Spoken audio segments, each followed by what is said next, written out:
ଆମ୍ଭମାନଙ୍କର ଜୀବନ୍ତ ଠାକୁର ହେଉଛନ୍ତି ପିତାମାତା। ସେ ଆମକୁ ଜନ୍ମ ଦେଇଛନ୍ତି। ଜନ୍ମ ଠାରୁ ବଡ଼ ହେବା ପର୍ଯ୍ୟନ୍ତ ଆମକୁ ଲାଳନ ପାଳନ କରି ବଢ଼ାନ୍ତି। ସେମାନଙ୍କ ଉପଯୁକ୍ତ ଲାଳନ ପାଳନ ବିନା ଆମେ ଠିକ୍ ଭାବରେ ବଢ଼ିପାରିବା ନାହିଁ।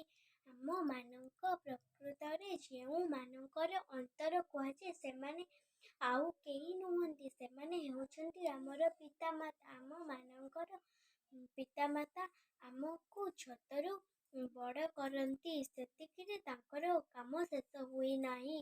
ସେ କିପରି ଜୀବନରେ ଜଣେ ଭଲ ମଣିଷ ହେବେ ସେଥିଲାଗି ଶିକ୍ଷା ଦିଅନ୍ତି। ଆମେ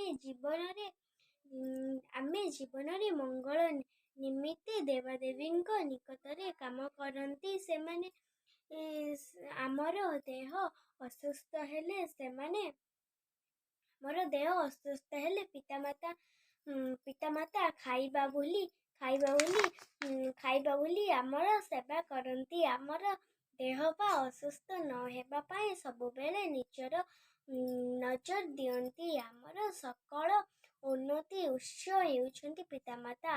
ଆମର କର୍ତ୍ତବ୍ୟ ଆମ ପ୍ରତି ମାତା ପିତାଙ୍କର କର୍ତ୍ତବ୍ୟକୁ କେବେ ଭୁଲି ପାରିବା ନାହିଁ। ଏତିକି କହି ମୋ ବକ୍ତବ୍ୟ ଶେଷ କରୁଛି।